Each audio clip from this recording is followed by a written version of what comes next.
Yo, what's up guys, my name is Mr. Freeze2244, this is the #1 source for Hitman 3 news. And for this Hitman 3 news today, IO Interactive did a live stream on Thursday on Twitch, just basically going through most of the stuff that we already know so far. It was a 45 minutes live stream, and they revealed some information that people have been asking, but with in regards to some of the questions, they're holding some of it back. So some of the things that they mentioned so far is, one of the main things for me is when I mentioned in my video before saying what I'd like to see in Hitman 3. One of the things I wanted to see is a return to a more of a darker tone version of the game.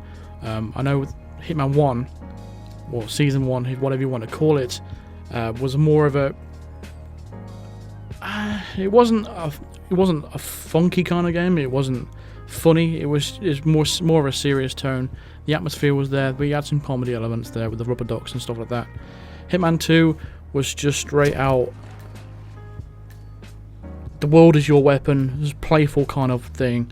So they even admitted this themselves in the live stream itself, the scene. So Hitman 3 is going to return to a more of a darker tone.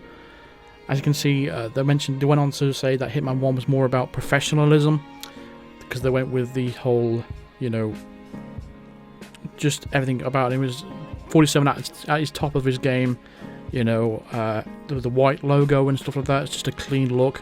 Everything was just professional, and that was what the first season was. Basically, the tone was set for that. For Hitman 2, the whole scene of it was basically a more playful version of Hitman. You know, this whole slogan was "the world is your weapon," and literally everything was. You know, you had your fish, and you had muffins and tire irons and stuff like that, and literally a lot of things in the game was very comedic, and I feel like it hurt the game a little bit, I think, in my opinion. I didn't like the memes behind all the muffins and all that kind of stuff. I just when I think of Hitman, I don't want to think about it as some Chuck E. Cheese kind of cartoony, funny, silly kind of game. I want to see it as a more of a serious tone, just like it was in Blood Money and pretty much any of the Hitmans in the past. And I'm just glad it's returning to that kind of darker tone and a more serious tone of it. And as you guys can see by the cinematic trailer that was released on the PS5 event, as you can see just by the cinematics alone, it already sets the tone of what the game's going to be like, and I'm fully excited to experience that when it finally comes out for all available platforms it's going to be on. The next thing, the other things that were revealed as well is 47 is confirmed to be making his return. They did release this screenshot right here, and it basically just confirms all the characters that we mostly know so far. Lucas Gray, obviously, there's the guy who we're going to be working with in Hitman 3 to take down Providence. And we're going to have Agent 47, David Bateson making a return for his voice acting. Diana Burnwood, obviously you just saw it in the trailer as well. Jane Perry still going to be staying on as the voice actor for her. She's done a great job for the past 2 games or so now. We have the Constant, Philip Rush, or however you pronounce his last name. He's done a great job as well, especially in Hitman 2. And Olivia Hall is a new character, I believe, and I think, if I'm not mistaken, is she from Colorado? The cinematic cutscene, I could be completely wrong, but that's obviously a new character that we don't know so far, so I'd like to see how she's going to get involved in everything within regards to Hitman 3. Also, they went on to confirm about if you own Hitman 1 or Hitman 2, then you have the option to transfer those missions from those games to 3 under one umbrella. So basically you'll be able to play all of the Hitman 1, Hitman 2 missions and Hitman 3 missions all under the same game. People are going to be concerned about the size of the game after it's all been installed. I don't know how big it's going to be. On the next gen consoles, especially PS5, games are going to be a lot smaller anyway, so if you are going to be transferring from current gen to next gen, you wouldn't have to worry about memory so much. But speaking of that, of current gen to next gen, they did mention that people have been asking about how the transfer of everything is going to go from current gen to next gen, and they're not ready to reveal everything about it now, but they are working on it, and I expect some sort of news in the next couple of months or so in regards to that. So overall, I don't think anyone should really be worried about it. They're obviously going to be anticipating that question. A lot of people are going to be asking about it. I've been asked a lot about it as well, and I understand that. I'm concerned about it as well, because I would like to get a PS5, and I would like to get a Hitman 3 with PS5.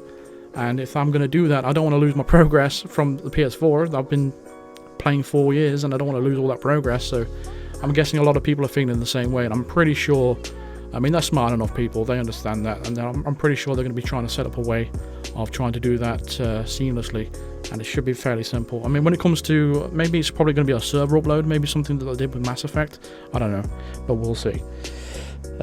Also, something they mentioned as well with the cutscenes. People were sort of saying, are all cutscenes going to be this cinematic way of doing it now from now on? And the answer is no, but the cutscenes are not going to be like the slideshows from Hitman 2. They're not going to make a return to the CGI cutscenes from Hitman 1. The CGI trailer you saw from the PS5 at the PS5 event was basically just to show off and announce the game, which is obvious, really, for obvious reasons. I can understand that. So it was probably outsourced to a different people to develop the cutscene for them.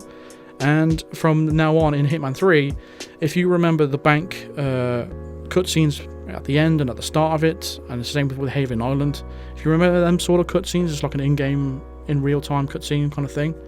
They're going to be doing that, but they said they've improved it by quite a lot, and it'll be more closer to it'll be a better version of it. So you won't be, I don't know, is clunky the right word? I don't know. I'm not sure if it is the right word. I don't want to be insulting, because the cutscenes generally wasn't that bad, but they're going to be more closer to that than more of a cinematic corner cutscene. So that kind of answers that.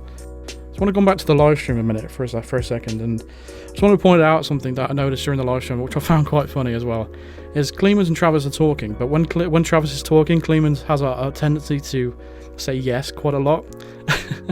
I don't know if he notices it or not, but this is what I noticed from the first 10 minutes of the live stream. Yes, yes, yes, yeah, yes, yes, yeah, yes, yes, yeah, yes, yes, yeah, yes, yeah. We're gonna go on an adventure together. No. Yes. Yes. For Yes. Hitman, people. Yeah. Yeah. Yes. Yeah. Yeah. Yes. Yes. Yeah. Yes. Yes. Yeah. Yeah. If I continued editing that would have gone on for about, I don't know, easily another 10 minutes or so, probably. But there's no disrespect to Clemens. I just found it funny. I'm not sure if he notices how much he says yes, but I make a lot of these sort of tiny little habits as well when I say and a lot during these kind of videos, but I'm sure people will point that out as well. But just a bit of a joke, that's all. It's no offense intended. It's just something I noticed and I thought it was quite funny. But anyway, but I'm quite excited about the return of the Dark Eternal. It might not be a big deal to a lot of people, but to me it is quite of a big deal, especially if they're going to get, basically when it comes out to the unlockables. I'm more excited about what the unlockables are going to involve. I'm anticipating there's going to be probably some sort of nerf to the electrocution phone, because you might basically just walk into Dubai, see 2 targets, for example, and you put the electrocution phone in front of one of them, and there you go, you've taken out one of the targets without actually diving into the game and looking at any creative ways. So people that want to get the Silent Assassin suit only out of the way will probably just go straight for that. That's if they have the electrocution phone, that is, and that's if you have the bank, of course. The same goes for the emetic gun as well. The emetic tranquilizer, what's it called now? The Seeker one?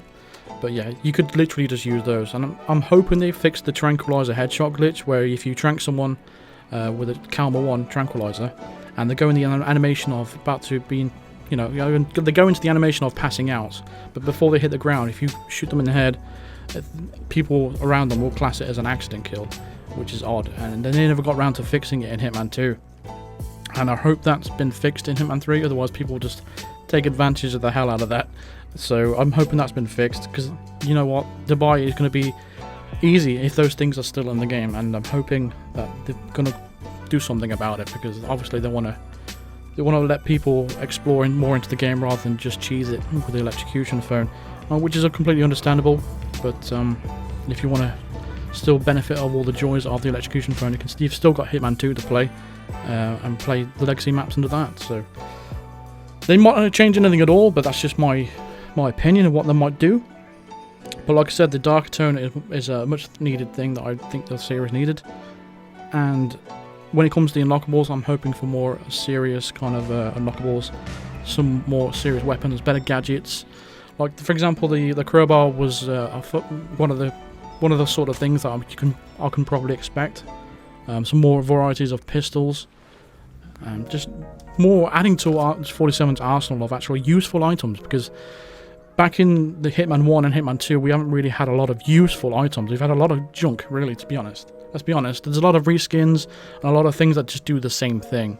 And you're really just going to go to whatever looks the best out of all of them, because a lot of things just do this. We've got so many explosives in the game as well. What is that all about?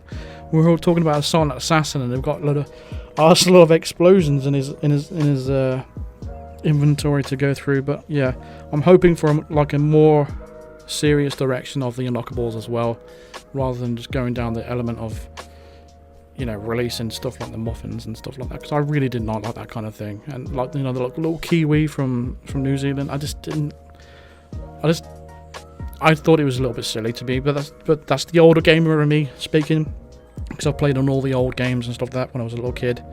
So I'm respecting the more darker tone of Hitman, and I'm glad it's making a return. So that's enough of me waffling anyway.